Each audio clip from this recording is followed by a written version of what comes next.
अब देखिए, सबसे सिंपल इक्विटी चालू करते हैं, ठीक। हम लोग को अगर नॉर्मली किसी भी कंपनी में अगर उसका एक हिस्सा बन रहा है, ठीक, सबसे सिंपल तरीका जैसे रिलायंस है, ठीक है, रिलायंस का हम एक शेयर खरीद रहे हैं, ठीक, जो भी प्राइस चल रहा है 3000 रुपये का प्राइस चल रहा है, हमें पता है कि रिलायंस अभी बहुत अच्छा परफॉर्म करेगी अपने आने वाले 5 से 10 सालों में। हम क्या करेंगे, उसका इक्विटी बाई कर लेंगे, ठीक।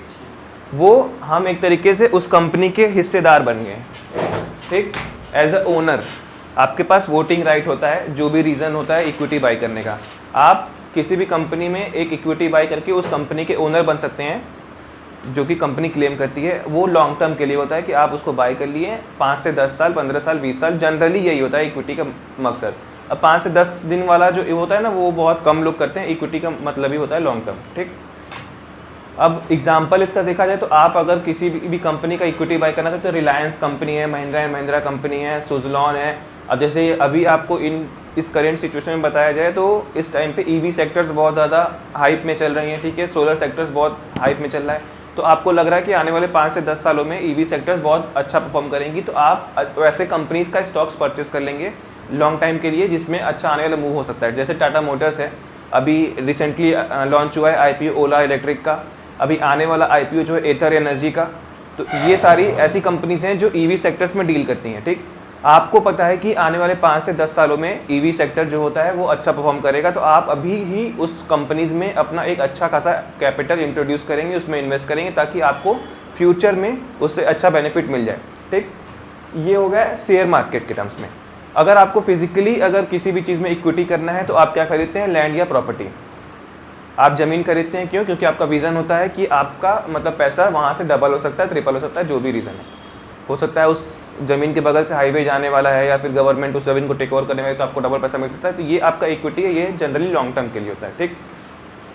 इक्विटी हो गया। फ्यूचर, ये एक पूरा टॉपिक है फ्यूचर, जो अभी मैम समझाई है आपको। फ्यूचर में क्या होता है, आपको बस आने वाले टाइम का क्या होता है, ठीक है, उसका एनालिसिस करना होता है। इक्विटी में भी आप कर रहे हैं, लेकिन ये आपका जो होता है इसमें कोई आपके पास वो नहीं है, एक्सपायरी डेट नहीं है। आप हाँ समय के अंत तक उसको होल्ड कर सकते हैं, जब तक कंपनी एकदम बर्बाद ना हो जाए, ठीक, बंद ना हो जाए, मतलब अब उसमें कुछ बचा ही नहीं है कंपनी में, उसका एक एक ईंटा उखड़ चुका है, तब तक आप उस कंपनी के इक्विटी को होल्ड कर सकते हैं। लेकिन फ्यूचर्स में क्या होता है, उसकी एक एक्सपायरी होती है, जो होती है मंथली। आप किसी भी कंपनी के इक्विटी को फ्यूचर्स को 1 महीने तक होल्ड कर सकते हो। उसके बाद क्या, अगर आपका जो भी डिसीजन था, मे बी ऊपर जाने का था, मतलब कॉल साइड का या फिर पुट साइड का, मतलब इसमें होता नहीं है कॉल या पुट, बस ये एग्जांपल दे रहे हैं कि ऊपर जाने का विजन था तो आप बाई किए, नीचे जाने का था तो सेल किए, ठीक, ऐसा करके। लेकिन मे बी वो नहीं होता है 1 मंथ में, तो या तो आप अपना लॉस बुक कर लोगे। अगर आपका था, लेट सपोज कोई भी लेके चलते हैं, मान लेते हैं 2000 रुपये प्राइस चल रहा था, ठीक है, आपको लग रहा था कि बढ़ेगा तो आपने बाई किया, लेकिन वो नहीं बढ़ता है, या तो सेम प्राइस पे आके रुक जाता है या फिर नीचे आ जाता है, ठीक।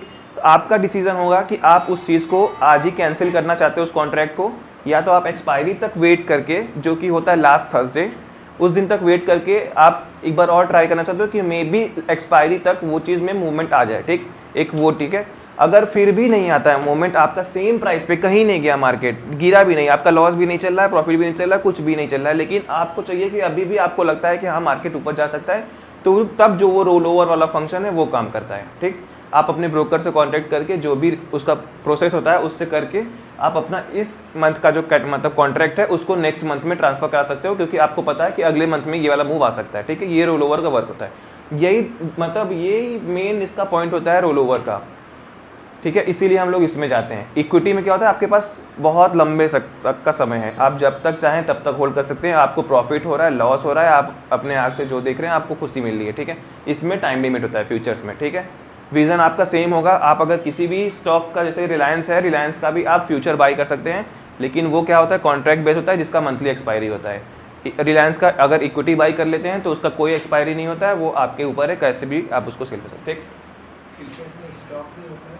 फ्यूचर में स्टॉक फ्यूचर होता है, मतलब हाँ, स्टॉक का फ्यूचर होता है, स्टॉक का भी फ्यूचर होता है, इंडेक्स का भी फ्यूचर होता है।